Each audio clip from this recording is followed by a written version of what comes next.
What then do I say? That an idol is of any value? Or that which is offered to idols is of any value? No, but what the Gentiles offer, they offer to demons and not to Elohim. And I do not wish you to become sharers with demons. He says, so he's trying to give us an idea of what's behind all of this stuff. What's the intent? Who is it directed towards? And is it evil? In other words, is it perverting that which Yahweh has said to be done a certain way?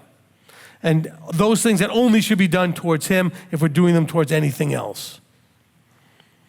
He says, this is important. And by the way, when we talk about that which is offered to idols, I want us to I'll take a little sidebar here, so hopefully we have enough time for this to make some sense. There are some people that are worried about eating that which is offered to idols. Paul talks about this in other places. Look at the key here. Israel after the flesh were sharers in what was offered at the altar. In other words, he's saying is, when he says, do not eat that which is offered to idols, saying, do not go into the pagan temple and be sharers in the offering as part of that ceremony, like Israel did, the Levites would do in the true temple. So it's not necessarily talking about that which was offered in the temple somewhere, in some pagan temple, and then brought to the marketplace. It's talking about physically being there. Let's take it in the first literal step one, physically being there and participating as the priests do in the ritual. He says, do not eat that which is offered to idols. In other words, do not go to pagan temples and participate in the rituals, and then eat of it and participate. Dine, remember the breaking of bread was very much a part of demonstrating what relationship you have, with whom, and what your covenanting is. The relationship between Abraham and Melchizedek was demonstrated by their breaking of bread.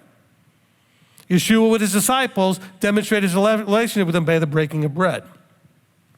So on level one, the literal of this, remember we got like things like Peshat, Remez, Drash, Sod, that kind of thing, 4 levels of understanding theoretically in scripture, at least that's how the Jewish community sees it. Peshat being the very simple, literal understanding. Well, literally, he's talking about don't go. He says, is that which is offered to idols of any value?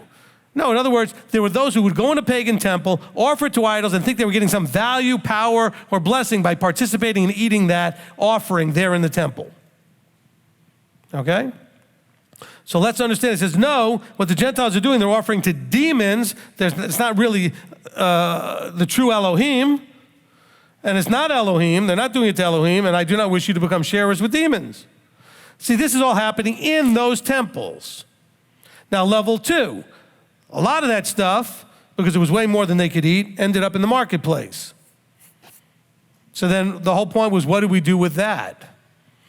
And Paul, when he talks about it, I'm not going to turn to the verses about that at this point. We may get into that at some point in one of the other chapters. But what we're dealing with is, if you know where it came from, what it was used for, certainly you should avoid that.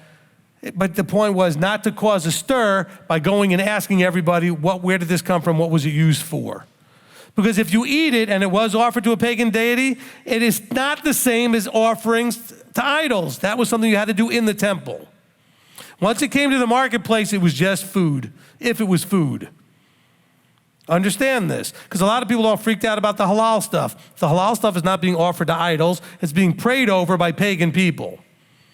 Okay, the Muslims are praying over it, but they're not offering it in a sacrifice. You will have a Muslim cleric or whatever they call themselves show up at a giant chicken factory and say a prayer over the live chickens that eventually will be slaughtered and put in packaging that says halal on it. And I know from talking to somebody who worked in that industry a few years back, that when he was talking to his friend, he worked in the farms and his friend worked at the factory, that he said, oh yeah, we had a big deal today. The guy from the halal guy showed up to pray over the chickens. And the guy says, well, what do they do? They separate the chickens? And he says, no, they just pray over all of them. So you're eating halal meat all the time and you don't even know it. Because just because it doesn't say it doesn't mean that it is. If that chicken or that meat was in the same factory as where they make the stuff you're eating, guess what? It was prayed over because all of it was. So you're eating it and don't even know it.